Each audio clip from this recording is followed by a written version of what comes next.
In the autumn of 2023, a girl went to the park with her parents to ride her bike, but her return was never realized. Concerned relatives promptly alerted the authorities, igniting a widespread search effort. Before long, a startling clue emerged, altering the trajectory of the investigation dramatically. As detectives delved deeper, the unraveling truth proved to be nothing short of astonishing. Charlotte Senna was born on September 4, 2014, in the small American town of Greenfield, New York. Growing up in a large and loving family, she was in the middle of three sisters. Charlotte was a lively and cheerful child. She enjoyed playing with friends, spending time with her sisters, and going on nature trips with her parents. Greenfield, with a population of just over 5,000 residents, was surrounded by forests, lakes, and picturesque parks, making it a perfect getaway for Charlotte's family. On September 30th, 2023, when Charlotte was 9, her parents, along with some friends, decided to visit a national park about 11 miles from their home. Charlotte looked forward to this trip, planning to go with her friends and bringing along their bikes for a ride through the park. Upon arrival, the parents set up a camp, and soon the kids set off on their bikes. The park had specially designed circular tracks, one of which was conveniently located near their camp. So, Charlotte and her friends chose that track for their ride. They set out around 6:15 in the evening, aiming to return to the camp before nightfall. After a few laps, Charlotte's friends wanted to head back, but she decided to do one more round. Her friends rode back towards the camp, and Charlotte went in the opposite direction on her bike. Sometime later, her parents started worrying, as Charlotte should have been back by now. A single lap on that track took no more than 10 minutes, even if you were riding slowly. However, Charlotte still hadn't returned, and the adults went searching for her. As they strolled along the circular track, a sense of unease grew within them. Around 6:45, their apprehensions materialized into a troubling reality. Charlotte's bike lay abandoned beside the trail, yet the girl herself was nowhere in sight. Panic surged through her parents as they entertained the grim possibility of their daughter being abducted. The inexplicable abandonment of the bicycle only fueled their fears further. There seemed to be no logical explanation for Charlotte to leave it behind and wander off.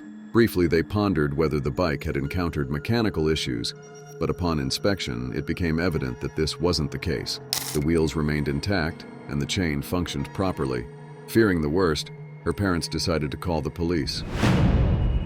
Officers arrived on the scene approximately 15 minutes later and immediately began searching for Charlotte. The sight of her abandoned bicycle led them to a disheartening conclusion: she was most likely abducted.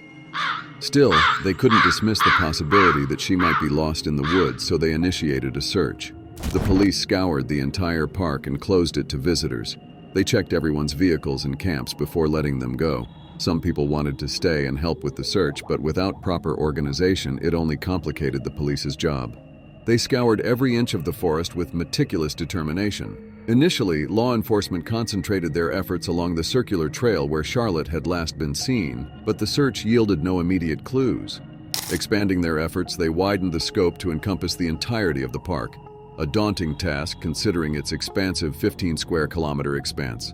Collaborating with park rangers, the fire department, and state police, authorities mobilized a coordinated search effort. The involvement of the FBI added a new dimension to the investigation, with a focus on identifying any potential abductor. Every surveillance camera near the park and along adjacent roads was scrutinized in an attempt to trace Charlotte's movements. The prevailing belief was that if Charlotte had indeed been abducted, the perpetrator likely utilized a vehicle to transport her away from the scene. FBI agents also requested information from the Park Service about all visitors, since everyone had to register and pay to enter the park. Their personal information was stored in the database. However, examining it took time due to the considerable foot traffic in the park that day. They also obtained data from cellular providers regarding the location of all phones present in the park when Charlotte went missing, considering the possibility that the abductor might have entered the park without registering. The FBI agents aimed to match visitors' data from the Park Service with the cell phone locations, potentially identifying a suspect. Yet, gathering all this data was a time-consuming task. It also involved approximate phone location tracking via cell towers, not precise GPS tracking. Throughout the late hours into the night, the search persisted, yet yielded no breakthroughs. As dawn broke on the following day, officers regrouped at the park, bolstered by an expanded search team totaling over 400 individuals. Concurrently, law enforcement launched a public appeal via the media, urging anyone with pertinent information regarding Charlotte's whereabouts to come forward. The case swiftly captured statewide attention, with the governor addressing the matter during a dedicated press briefing, expressing solidarity with the family. Simultaneously, authorities activated the Amber Alert system, swiftly disseminating information to residents. Its delayed implementation on the initial day was a precautionary measure, ensuring that Charlotte's absence wasn't merely a case of being lost within the park. With each passing moment, the grim reality of abduction loomed larger, as Charlotte's continued absence defied any other plausible explanation. Unfortunately, the searches once again yielded no results, and the FBI's attempts to identify the abductor were unsuccessful. By the evening, the police began to realize that finding Charlotte alive was becoming more and more unlikely. The crucial first few hours after a child's abduction are vital, and within that time frame, there's a high chance of locating them alive. However, as the search for Charlotte surpassed this critical window, the statistical likelihood of a positive outcome significantly diminished. Yet both the police and Charlotte's parents weren't ready to give up. Early on the third day, they returned to the park to continue their efforts. Meanwhile, around 4:20 in the morning, a man approached the Charlotte family's house in a car. He walked up to the mailbox, dropped in a letter, and quickly drove off.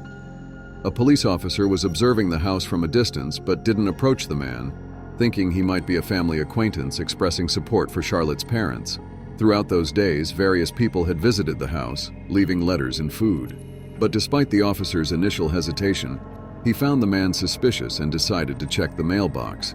Inside was a note that instantly changed the course of the investigation.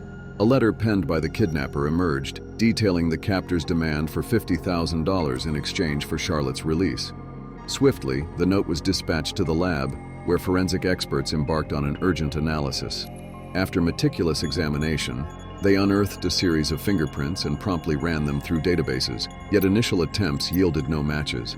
However, a pivotal breakthrough occurred around 2:30 p.m. during a subsequent analysis. The fingerprint correlated with that of a 47-year-old man identified as Craig Nelson Ross Jr. Remarkably, Ross had been present in the New York State database since 1999, stemming from an earlier arrest for driving under the influence. Ross lived just a few miles from the Charlotte family's house, and the police quickly headed there. However, they encountered a problem. The house at the address had recently been seized due to the man's failure to pay property taxes for years. Researching information on Ross, the police quickly learned that he had been residing in a trailer on his mother's property. The woman's house was located 14 miles away from Greenfield.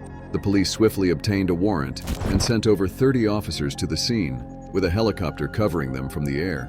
They surrounded the trailer, stormed in using flash grenades, and arrested Ross. The man attempted to resist, but was quickly apprehended. Initially, there was no indication of the girl's presence, leading officers to entertain the unsettling notion that she might not be within the premises. They conducted a thorough sweep of the entire trailer, even investigating a locked closet. Beneath a heap of discarded rags, they made a miraculous discovery. Charlotte, alive and unharmed, emerged from her hiding spot and rushed into the arms of her rescuers. Without hesitation, she was swiftly transported to the hospital for a comprehensive examination, which reassuringly confirmed her well-being. Family members were promptly summoned to the hospital, where they were joyously reunited with Charlotte before she was whisked away to the safety and comfort of her home. Overwhelmed with relief and gratitude, Charlotte's parents, along with the countless individuals who had tirelessly participated in the search, celebrated the miraculous reunion. It is worth mentioning that just 10 minutes before her release, Charlotte's mom shared a strange premonition. At that moment, she was in the park where active searches were ongoing. She expressed a strong feeling that hinted her daughter would come home that day, and 10 minutes later, the police informed her of Charlotte's rescue. Ross's ex-girlfriend told journalists that in 2017 she obtained a restraining order against him. At that time, she lived with him, his 12-year-old son, and 4-year-old daughter in his mother's house. During an argument, he attacked her and attempted to strangle her, leading her to report the incident to the police. According to the woman, Ross may have been planning the abduction for months. She revealed that throughout his life, he never wanted to work, always seeking ways to live off others, mostly on his mother, playing on her empathy by claiming to suffer from a serious illness, and she agreed to support him. Ross's ex-girlfriend believes he initially targeted Charlotte's family for a specific reason. Despite the girl's parents being of ordinary middle class, Her late grandfather had substantial wealth. In 1998, he slipped and suffered a severe injury, subsequently suing the city and receiving over $2 million in compensation. In August 2003, 18-year-old Jennifer Hammond was selling magazines in the town of Milton after her shift. She was supposed to meet with colleagues but never appeared at the designated spot. 6 years later, her remains were found near a lake 11 miles from town.